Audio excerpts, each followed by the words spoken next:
Welcome back to the Marvel Movie Minute, a daily podcast in which we explore the films of the Marvel Cinematic Universe 1 minute at a time. In this, our fourth season, we're looking at Kenneth Branagh's 2011 film, Thor. I'm Matthew Fox from the Ethical Panda family of podcasts.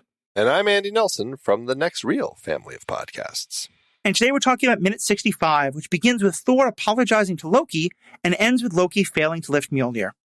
Joining us on the show today, sadly for the last day, because we've had so much fun with you all, are the hosts of Season 2 and Season 3 of the Marvel Movie Minute, Kyle Olson and Rob Kubasko. And Kyle and Rob, I've got a question for you all. Minute by minute podcasting, what would be your one dream property? Like any universe, anything. If you could just have that one thing, a movie or an episode of a TV show or a whole TV show. They already did it. It was the Incredible Hulk, and followed by Iron Man 2, right? Right?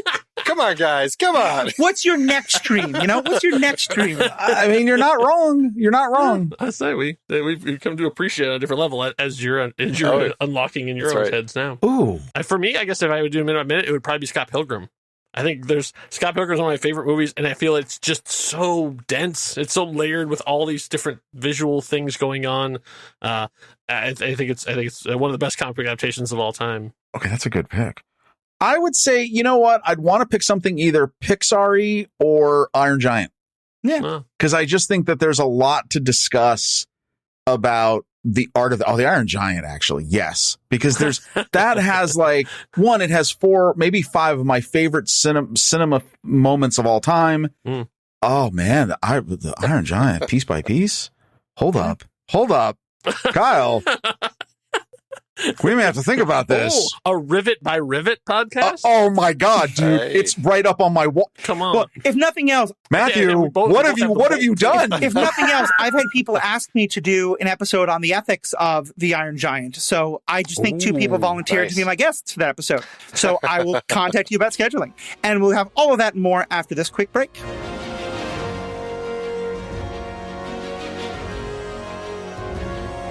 We've heard there's some confusion from people because they can't find us on Patreon when they're looking to support us as a member. Well, like many podcasters, we love Patreon and what they offer. They have another platform, though, called Memberful. They're actually kind of like one and the same, one big company. What we love about Memberful, it allows us to build our patron support platform right into our own site. So if you've been thinking of becoming a patron to show your love for the show, but you just weren't sure because you couldn't find us on Patreon, just know we are, in fact, using their platform. It's very easy. Just go to truestory.fm/Marvel Movie Minute, and you can find out what we offer to our patrons. It's only $5 a month, or you can get a discount if you join at the annual rate. Thanks for your support, and thanks for listening.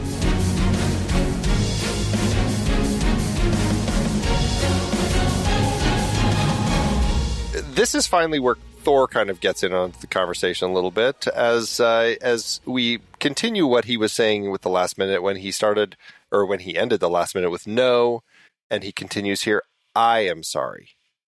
Thank you for coming here. Wow. Okay. So after all of that Loki just said, this is where we are with Thor actually being the one to apologize and thanking his brother for coming to let him know. Loki says goodbye. And then just kind of, I don't know, he backs out of frame, disappears. Let's start talking about that a little bit. Let's start with Thor, because I think if there's anything that we've seen throughout this film, I mean, yes, he's bombastic and he's arrogant and everything, but he's also an incredibly genuine character. And that's something that I really love about watching Thor. And like when he's talking to Jane in the cafe in Isabella's diner, and he breaks the cup, and she's just like, you can't do that. And he genuinely stops and says, then I won't do that anymore. And when he's saying goodbye to them on the streets, the way that he just is so present and actively saying goodbye to them in such just a kind and thoughtful way. It's just like there's something about this character that carries such genuine honesty and sincerity. And that's what I see here. And it's interesting because, I mean, sure, he may have been in a place where he could have gotten a sense as to what Loki was up to, but I don't know. I find this moment so touching. What did you all think of this? Well, I think that here's what you're seeing is you're seeing the recreation of Thor, sort of like that transformation. So he's been so broken. His self-worth has been so broken. And that piece by piece, I mean, if you die to self, then you can then be of more for others. And that's what this is. That's the whole arc of this character. And so you're seeing that now, like where he wouldn't even given the time of day of caring about, working with local customs or being genuine and saying goodbye. No, he's now doing that. And you see it all come together here in that he not only apologizes, but the thank you for coming here is that I know you could have just forgotten me. It sounds like everyone's written me off. You could have too. You should have written me off. You probably took some little chance of coming here. Thank you. And that is the total turn beginning of Thor's, the reclamation of his soul. Like, he's like, okay, I'm showing gratitude now. And to me, it's so interesting that you say that, because I think you're completely right. I, though, had a very different take on it. To me, this is... The phrasing of that was funny. Well, you know what I mean? I think they're both correct. The fact that idea came from you, Rob. No, that's not what I meant. Oh, no. That was not lost on me. Let me just say, that was not lost on me. I know. But my car. To me, what I mean is that, like, I feel like your interpretation is very true, and what I'm going to say is coming from a very different direction, but I think they're both true. To me, this reaction from Thor is what proves that what Loki just did is gaslighting 101. Because, like, an essential part of gaslighting is making the other person not only stop blaming you, but blame themselves. And be grateful that you're willing to point out all the horrible things that you've just said about them. And you're right, it is a death of the self and a death of and so I kind of wanted to I'm pushing back a little bit because I don't want to sort of see that as a good thing, but I think you're right that there's an extent to which, like, all of the things that have been going on for Thor do allow him to feel it this much, and that probably it is kind of a real bounce back moment for him. And I think both are true. I think that it is Thor having this very genuine moment where he trusts Loki entirely, and so it's having this very real moment of, like, yeah, I've been wrong, and that's the brilliance of it. Thor has been wrong about those things. He has been selfish. He hasn't been thinking about it. But Loki's able to take that genuine feeling and just gaslight the hell out of him. Wait, I'm going to tell you this in about maybe when we get about 14 more seconds into this, I'm going to drop a bomb you did not see coming. Okay. Because I have a completely different theory on this because of one thing that we are going to get to momentarily. Oh, wait. Let me strap on my bomb protective gear. Yeah. All right. All right. Well, so just also, I just wanted to point out there's this tear that has been kind of clinging to Thor's cheek through this, and I find that so heartbreaking. Like that little single tear. I find it incredibly heartbreaking. Two, every time I see a single tear, I always picture Dennis Hopper from Waterworld. Oh, golly gee, a single tear is rolling down my cheek. Oh, that's so great. And it's just, that, yeah, there you go. Yin yang in these moments. Who had a Waterworld reference on the bingo? Right. Seriously. Oh, that's awesome. As a resident, like, I'm the ethics guy. I don't know nothing about film. I need to throw in one quick comment of filmmaking technique here. A while ago, we talked about that wonderful moment from Heimdall where he said, like, they ask him, can we pass? And he says, never. And then a few seconds later, have I allowed people, have this to happen? And it's a wonderful misdirect. And granted, the fact that it ended 1 minute and then started the next is part of why we probably over-exaggerated the misdirect. It was there. Mm-hmm. I think the same thing here. Like, no ends 1 minute, but there is a little bit of a pause. And I think it's intentional because I think you're supposed to, and I certainly did. When Thor first says no, you think he's maybe going to argue with Loki a bit. Like, no, don't leave. Let me still make my case. Let's see if we can figure this out. Yeah. And so for it to be no, and you think that, and then no, it's him saying, like, I'm even worse. Thank you. You're the one. I'm the one to blame. Is just so, I think it's so much more effective because of that just very short pause. Yeah, absolutely. And then Loki, I mean, he says farewell and he turns to go.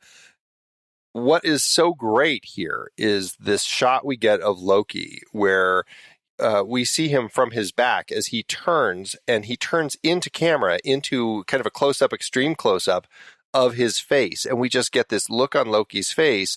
There's so much in it. There's also not much in it, but I mean, you can really read a lot into kind of what's happening as Loki's thinking through all of this. And then he kind of walks out of the room. I don't know how. Does he walk through the wall? Does he disapparate? who knows what Loki's doing.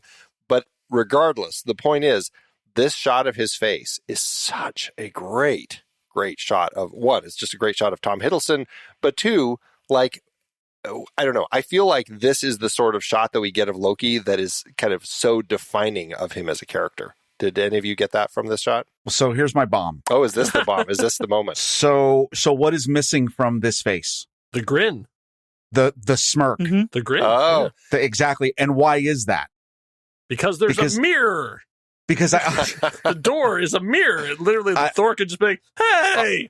I'm going to tell you this, and I'm going to go out on the limb on this. Loki knows that there's a glimmer. And he knows that there is still a little crack in the door. And he knows it because of what Thor just said, which is, thank you for coming here. And it's hit him that, wow, you know what?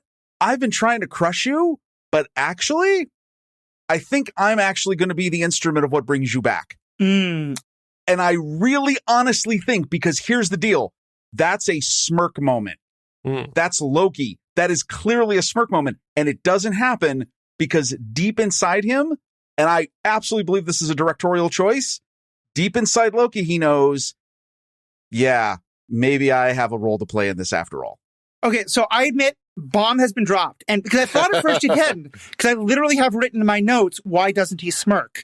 And right. But I was going to go in a very different direction to it, because to me, I think if he had smirked, it would have been one of those moments that just makes a movie so much worse. Yes. Because to me, I feel like the smirk would be too easy. And I think you may be right. I hadn't even thought of that. That's what he is. That's what he is, though. Well, but the thing is, but all through this movie, we've been talking about how complex his emotions are. And I think you may be right. I had a very different take, though. To me, it was that he knows that he just did this, and on some level he's smirking, but he still has the poker face.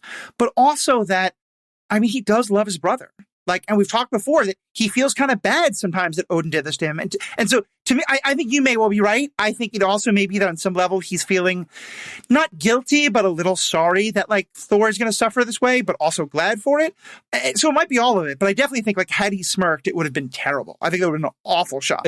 Well, no, I understand that, but I will tell you, here's bomb number 2. This is the moment that plants the seed for the possibility of Loki, the Disney Plus series. Because the only way you get that character and what happens to that character in those first few episodes is because this person exists. Well, I hate that show with a fiery passion, so bring back the smirk. That's what I got. I'm on the ledge. I'm sawing it right now. As we end Loki's, soliloquy here, do you think there were anyone in the audience who was like, did that really happen? Like because we've been off Asgard for a bit. Is there any element, do you think, that they were intending that people were like, oh, did that happen? Like, did Odin really die? I don't know about that, but it's interesting because I guess I never doubted that Loki came. Like, do you think, are you suggesting that did people think that Thor is just imagining all this? Is that what you're saying? No. I'm saying like filmmaking wise, like the audience, like we're watching this happen and Loki is relating this stuff to Thor. At any level, are we meant to think that Loki is telling him the truth, that all that stuff happened off camera? Like it's happened between the last time we were on Asgard and the time we're here. Like, all that stuff actually happened. Oh man, poor Thor.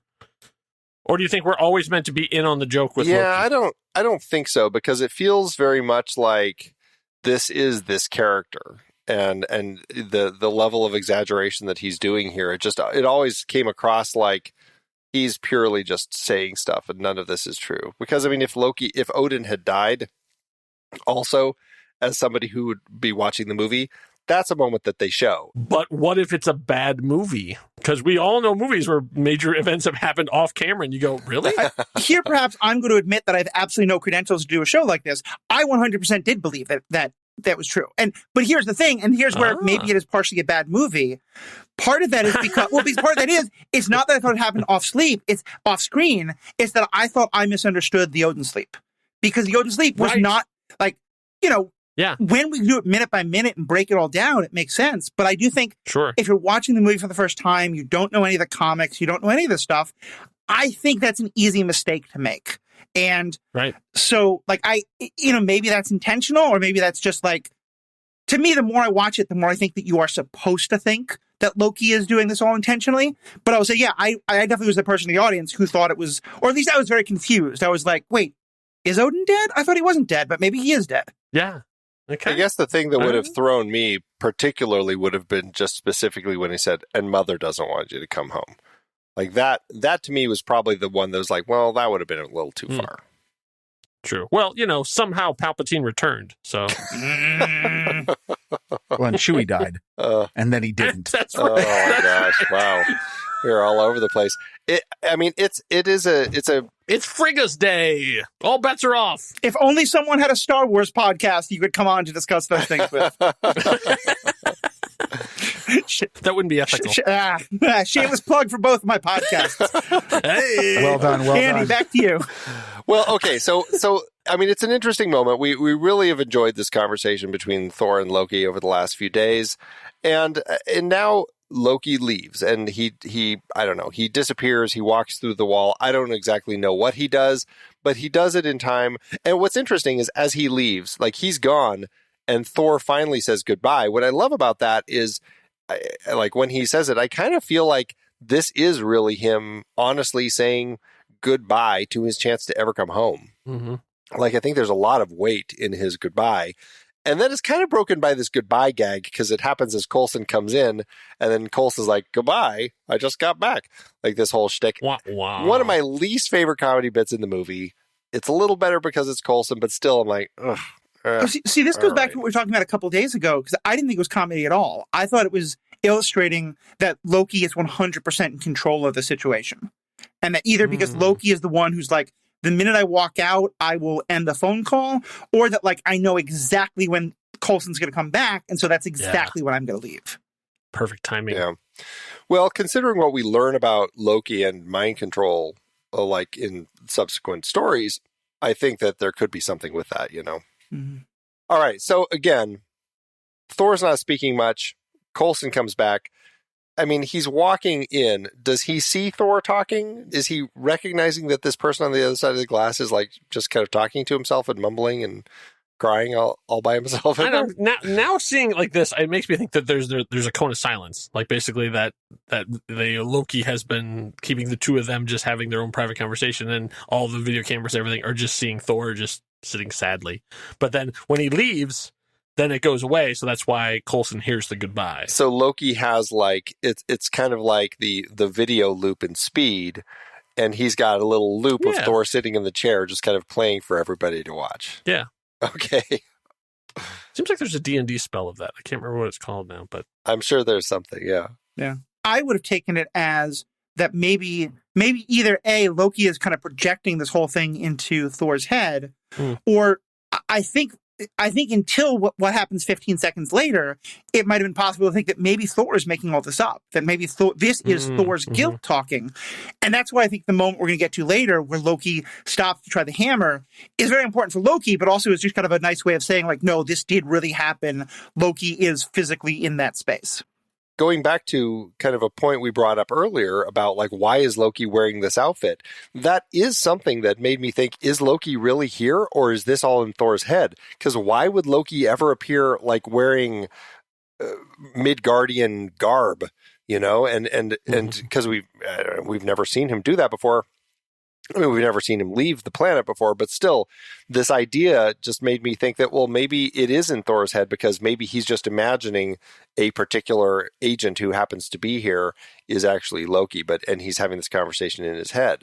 So, but yeah, I mean, as we get to this next moment here, obviously all of that's written out of a possibility. I think that was a smart move. Like, it was a good move on Branagh's part to like show that scene. Yeah.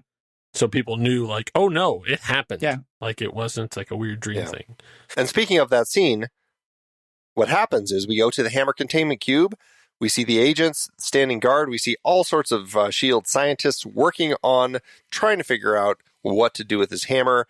There is some walla of a scientist saying something to another scientist about some cluster of something. It's hard to tell exactly. Generally, it looks like it did before. except that, one of the scientists is using something that looks like a metal detector. It sounds like it's detecting radiation or something. Now, there are yellow flags in the mud marking something kind of all around kind of the ring here. I have no idea what they've been doing since the rain and since Thor arrived. They did put some grids down in the mud, so at least they have something that they can stand on. So there's been a lot of work since, I don't know, in the past hour maybe, since Thor kind of came in there. I don't know. But this is where we see Loki in his fantastic outfit. We see his hand and coat as he reaches down to Mjølnir, wiggles the hammer. Mjølnir makes a little bit of its ringing sound. Loki he kind of does what Thor did, takes both hands, puts it on, tries to pull it up. Doesn't work, and he steps back. I don't know. What do you all think of this? I think the flags are there for the teeth that Thor knocked out of the agents. I was evidence. Yeah. Maybe. And I just want to pull a plug for the, that was either a Nanik 935 or 945 protective case, the yellow one that's on the table. Mm-hmm. Roughly somewhere around 2015, they changed the latches because these are the same color as the body. Now they've moved to black latches. And if you want more commentary like that, don't listen to this season. Listen to season 2 and 3. But if you want to pick up one of those cases, go to nanuk.com and pick one up. There you go. No, Rob, I'm so glad you have that kind of stuff to add because I do not have that. So I love that people pick up on those things. Yeah, I think this is a really important moment because I think it's, in some level, I love that he tries. I kind of don't like that he does the double-handed pull. Because to me, at first, it's a sort of a like, oh, maybe I am. Like he kind of, like, I think he kind of is like, I don't think he was thinking all this time, maybe I'm worthy. To me, it's more like, oh, it's there. I'll give it a shot. Why not? And then maybe he gets kind of sucked into it. But I like that he doesn't seem like he's super upset about it. He's just sort of like, okay, that's Thor's thing. That's not me. Maybe being worthy isn't what I need to be. I'm worthy of something else. Let's move on. And to the point that our guests brought up last week, that's a great shot of his hand. Like there is a lot of interesting hand shots that we get. And here, the way that Loki brings his hand up to it, it's almost like, yeah, maybe I will give it a try. Like you get like so much red in his hand movement here that I think is really interesting. Very casual. Yeah, and I also like that even though he's in a crowd, it's a private moment. Like he's not grandstanding for anybody. This is just for him. Yeah. Like it's just like a question, like basically like the opposite of what we see in Age of Ultron. It's a question he does need answered. So it's just like, nobody can see me, so why not? Why not give it a shot? Right, so here's the fun question to me: if he had picked it up, would he have found some reason to be like, "Oh, Thor, one last thing"? Just so he'd be like, hold on, Coulson. Hey, guess what? Look, he'd be like, oh, Thor, I just want to remind you that, like, I do love you. So, oh, am I carrying the hand? Oh, I guess I am. I hadn't even thought of that. I'm sorry. I'll take this back with me. Is that okay? Because he would need Thor to know that he was worthy, Yes. Like, I think even Loki couldn't resist that. I love thinking about that. That's just fantastic. Do you think Heimdall is still watching? Yeah. Absolutely. I mean, that's the king, right? Like, is he seeing Loki, or is Loki invisible to him? Oh, that's interesting. He does talk about how Loki comes and goes, and he doesn't always see it. Yeah, and he couldn't figure out how the Frost Giants got in. Yeah. Well, because also at this point, Heimdall does work for Loki. Yes. And so I don't know if Loki, and maybe this is why Loki's in the clothing. I mean, maybe Loki took the Bifrost down, walked into this hospital, and then started doing illusions when he had to get with Thor. What I think, though, is that this is kind of like, we know Loki can project an image of himself various places. Mm-hmm. I think this is him projecting an image of himself. So it's not, but then he gets to pull the hammer. So, yeah, I don't know. Yeah. It's like Loki's magic doesn't actually have a comprehensive way it makes sense or something. What? That's magic. That's magic for you. All right. Well, that's kind of it for this minute, unless you two have any other last little thoughts or about this minute or anything else. Yeah. We came into this week with a hammer, and we're leaving with the hammer. So Well, we smashed a few things. Yeah, we did. We made a mess. Now we're done. like it. We kicked over some tables. Now we're out. You reminded people what they should be listening for on this podcast. And well, maybe we should bring back some of. But to both of you, thank you all so much. This has been a fantastic week. I mean, for all the jokes aside, like you all did such a great job with Marvel Movie Minute in season 2 and 3. I've really been trying to kind of make sure we keep the show up to that level. So I'm so glad you all can be a part of this. And let me just ask you one more time, just for folks who want to find more of what you're doing now, especially, I know, Rob, you mentioned you're kind of hanging around Saturday morning matinee. You want to talk a little bit about that? And Kyle, you talk about other places people can find you? Yeah, we have a great time on SatMat. Please be sure to listen. It is a wonderful show filled with games and trailers and trivia and a whole bunch of great stuff. If you love movies, that's the show to listen to. So please check it out at the next reel. I can also have my own website I worked very hard on. I have not found a cool URL yet, so it's kyleolson.squarespace.com. If you've got good ideas for cool URLs for me, send them my way, because I can't really think of anything. But you can find out what I have done and what I am doing over there. Kyle, son of Ol. It's not It's a bad. thing. It's a thing. Son of Oli. Yeah, just send me a check if you pick that one. Anyway, thank you both so much for being a part of this. Andy, as always, thank you. And to our fans, you make this possible. Let us know what you think. You can find all the contact information on thenextreel.com, along with all the other great podcasts that are part of the Next Reel family of podcasts. And of course, if you want to find more of my stuff, you can go to theethicalpanda.com, or you can find those podcasts of mine, as well as a number of other great ones on different content, including some great stuff on the Marvel Cinematic Universe, all at strandedpanda.com. It's another great network of podcasts worth checking out. So thank you all so much. Thank you, and have a great day. Until next time, true believers. Enough said. Bye.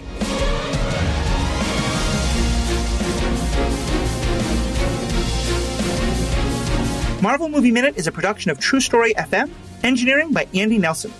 This season's music is One Last Ride by Martin Puringer. Find the show at truestory.fm, and if your podcast app allows ratings and reviews, consider doing that for this show.